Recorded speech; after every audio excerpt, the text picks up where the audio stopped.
It's a very cryptic episode, which requires a tremendous amount of research in the beginning of, in this week's Parshas Vayishlach, which is the Gid hanasheh. We had the angel of Esav who battled Yaakov, Torah tells us. And in the end, Yaakov was victorious. Nevertheless, the angel, he injured Yaakov. He injured him in what's called the Gid hanasheh. In English, this is called the sciatic nerve. And that causes, if a person doesn't have that, he won't be able to walk. Well, he's going to limp. He's going to limp. He won't be able to walk normally. So the question is, why exactly are we not allowed to have this gid hanasheh from the animal, from the thigh of an animal? What is the problem with it? So there's a few answers. The Cheskuni explains. This is all in the commentary, the end of Perek Lamed Beis over there. That the gid hanasheh reminds us that Yaakov fought with Esav's angel and he prevailed. It's an incredible thing. Reason number two, the Cheskuni offers, is that the people who were with Yaakov, they allowed Yaakov to walk alone. Like the pasuk says, V'yavaser Yaakov levado, he remained alone. And that's not good. You shouldn't do that. They should have waited for Yaakov or helped him if he needed to. He needed help. So Yaakov was damaged because they didn't escort him. And they were punished that they were no longer allowed to eat from the Gid hanasheh. So this mitzvah of Gid hanasheh reminds us that we have to be careful to escort. So the Tosfos Harosh, the Zekanim, they offer a similar answer. The Sefer Pri Haaretz in Chesed V'Rachamim says that we have to learn, we have to contemplate, think about, and learn the seriousness of an improper act.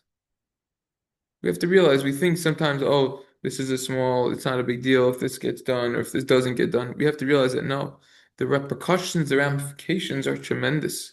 And we have to be incredibly important. We might think that something is unimportant, but it's not. It's very important, in fact. Yaakov's pain, it was temporary. It lasted just for a short time. He was limping, because once the sun shined, then he was healed. However, all of Yaakov's descendants were punished forever.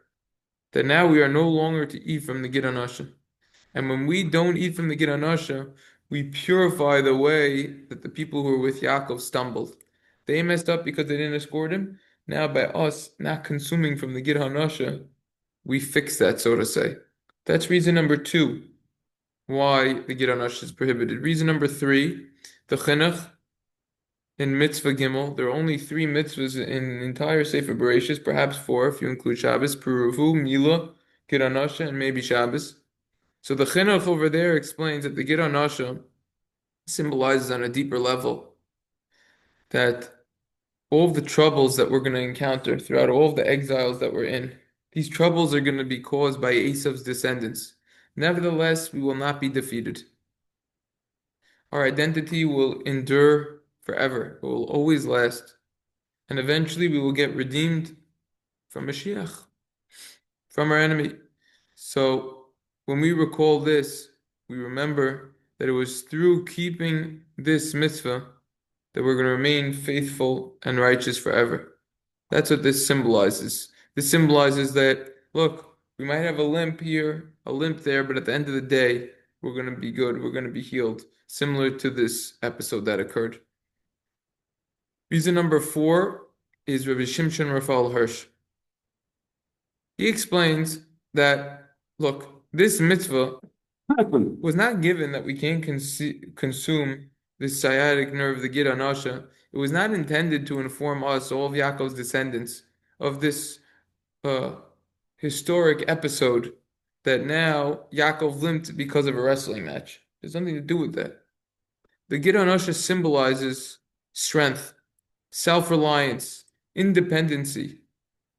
This sciatic nerve, it enables us to walk properly. If you don't have this, you can't walk properly, whether on a human or an animal. You're going to limp. When Esav's angel found out that he was unable to completely defeat Yaakov, he said, let me try to damage him. Let me try to damage Yaakov, do whatever I could, inflict any pain that I could. And that's why the limp was caused as a result of that. This symbolizes on a deeper level that we're going to limp throughout history. We won't be able to stand on our own. Now, it seems like this is disadvantageous, but the truth of the matter is that no, this is an advantage for us. This is advantageous. This requires us to recognize that Hashem is directing history. It's Yad Hashem, it's Hashem that's running the show. This recognition will guarantee our survival. In other words, we have to realize that all of our success regarding anything in life, including military success, is all from Hashem. Now, even though after this encounter that Yaakov had with Esav's angel, he was physically injured, nevertheless, he became spiritually elevated as a result.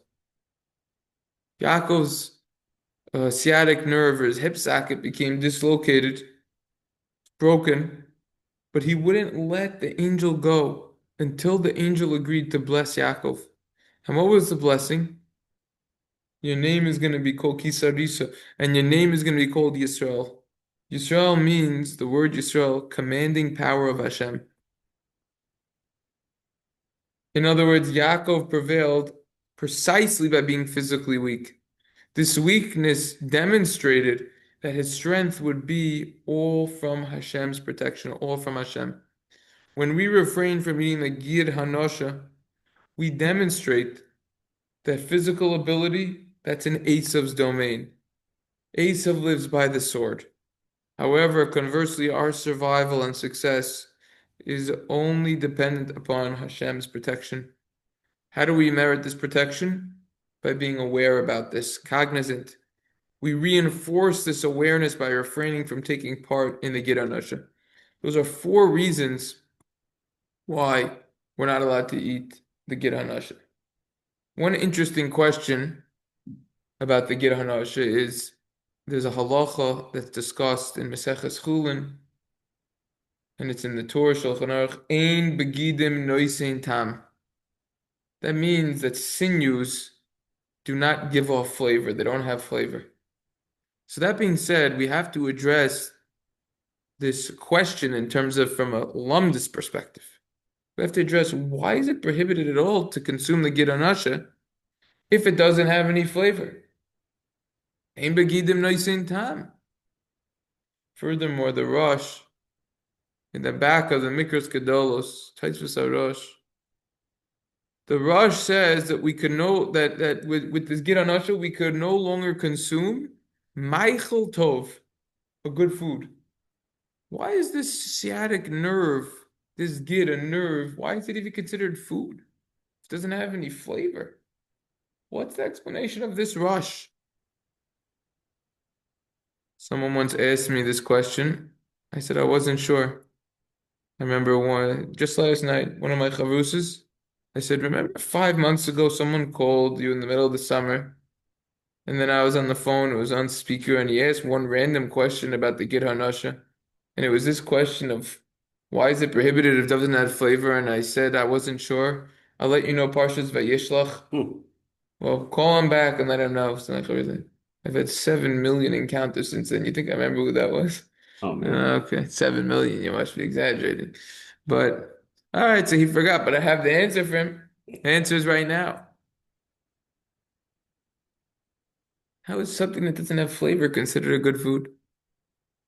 So the Oitzer Pelayos HaTorah, pages 539 to 540, explains that in order to get to the gid hanasheh, you need to cut the thigh into many pieces, the thigh of the animal, in order to remove the sinews and what's called tendrils.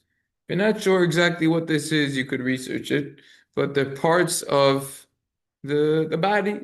Also, if you want to look in your day in Siman Samach Sif Hey, for more details, you could also look there. Anyone in the medical field who would certainly know what this is. Now, when you're going to cut the thigh that way, it's got to be cut into a lot of pieces. It's going to mess up the thigh. Let's go to Hilchos Tarubos now. The thigh would thus no longer be considered what we call a chaticha haru'uya lehes kaved, an honorable piece, an important piece, a chashuv piece. It's not considered a good piece of meat anymore because it's all sliced and diced. It's cut up.